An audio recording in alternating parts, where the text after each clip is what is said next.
चंद्रविलासची मिसळ अख्ख्या साताऱ्यात फेमस आहे. त्यामुळे जरा वेगळीच मिसळ आहे. असं काही नाही, रोज चव रोजच्या सारखीच आहे, त्यात काही हे नाही.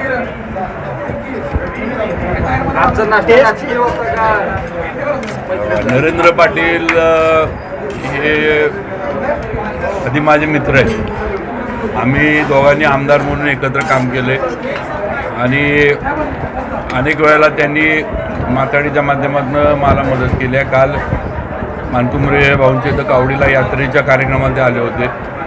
त्यांनी मुक्काम केला होता साताऱ्यामध्ये. मी त्यांना सांगितलं की सकाळी नाश्त्याला तुम्हाला म्हटलं आमच्या इथलं फेमस चंद्रविलासचा नाश्ता जो सगळ्या सातारकरांना माहीत आहे, म्हटलं आपण जाऊ, म्हटलं आमच्या इथली मिसळ एकदा खाऊन बघा.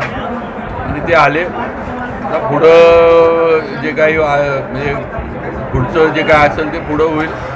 वेट अँड वॉचची भूमिका सगळ्यांनी घ्या, एवढी काही गडबड पण कोणाला नाही.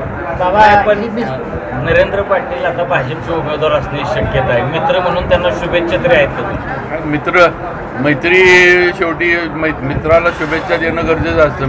नुसतं असं म्हणू शकत नाही किंवा मित्र आहे नाही, मित्राला शुभेच्छा नाही तर मग मैत्रीचा काय उपयोग.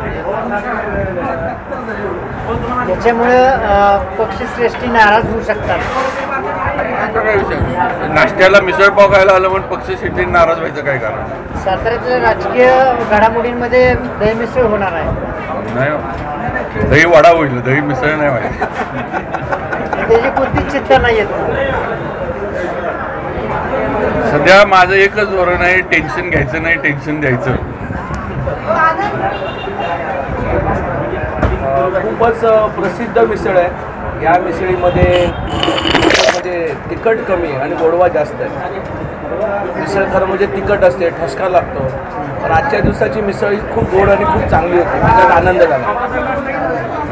आज बाबांबरोबर मैत्री निभावताना कसं वाटतं. बाबाराजे आणि आमचे फार जुने संबंध आहेत. बाबाराजेंचे वडिलांनी माथाडी चळवळीमध्ये खूप आम्हाला मदत केलेली आहे. साहेब ज्या वेळेला कृषी उत्पन्न पणन मंत्री होते त्यावेळेला. त्यानंतर आमची बाबाराजेंची पण एक 10-15 वर्षापासूनची मैत्री आहे. विधान परिषदेमध्ये असतानाही मला जबाबदारी मिळावी म्हणून बाबाराजे खूप मेहनत घेतली होती.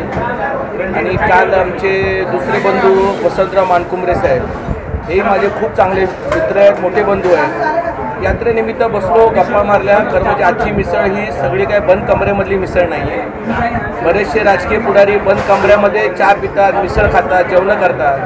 आम्ही मित्र आहोत आणि मित्र कधीही दिलदार असला पाहिजे. आणि दिलदार मित्रांनी दोघांनी मिळून दिलदारपणे सगळ्या जनतेच्या समोर मिसळ खाल्लेली आहे. त्याच्यामध्ये चांगला मेसेज जाईल, पॉझिटिव्ह मेसेज जाईल, परिवर्तनाची मिसळ असेल ही मला पूर्णपणे गॅरंटी. ही मिसळ भाऊबंदकीला नाराजी करणारी आहे, एक छेद देणारी आहे, तडा देणारी आहे. निवडणुकीमध्ये ज्या वेळेला आपण उतरतो, जर तुम्ही महाभारत बघितलं, जर तुम्ही रामायण बघितलं, आपल्या हिंदू धर्मातले सगळे इतिहास बघितले, ज्या वेळेला आमने सामने एखादी लढाई होते त्यावेळेला भाऊबंदकी नातेवाईक काही नसतं, त्याच्यामध्ये ती लढाई असते. आणि ज्या वेळेला ते युद्ध संपतं, लढाई संपते, निकाल बाहेर येतो, त्यावेळेला सर्वजण परत एकत्रपणे वावरत असतात. त्याच्यामुळे ह्याला वेगळा रंग नाही आहे. पण जिल्ह्यामध्ये परिवर्तनाचं वेळ आलेली आहे आणि जिल्ह्यातल्या प्रत्येक नागरिकांना, पत्रकारांना, डॉक्टरांना कुठेतरी वाटतं की आमचा जिल्हा भारतामध्ये एक वेगळा ओळखला जाणारा जिल्हा असावा. आणि त्याच्यासाठी मी जबाबदारी भेटल्यानंतर कटिबद्ध राहील.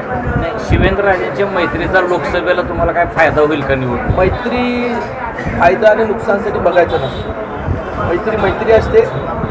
आज इकडे बसलो, यदा कदाचित ते दुसऱ्या व्यासपीठावर जरी असले तरी ते माझे मित्रच राहणार आहेत. माझ्या व्यासपीठावर आले तरी ते मित्रच राहणार आहेत.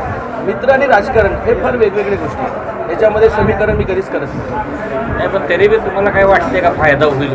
मला वाटण्यापेक्षा मैत्रीची नाती ही अटूट राहिली पाहिजे, याच्यावरती मी जास्त कॉन्सन्ट्रेट करतो. तुमच्या मैत्रीला शुभेच्छा. सातारा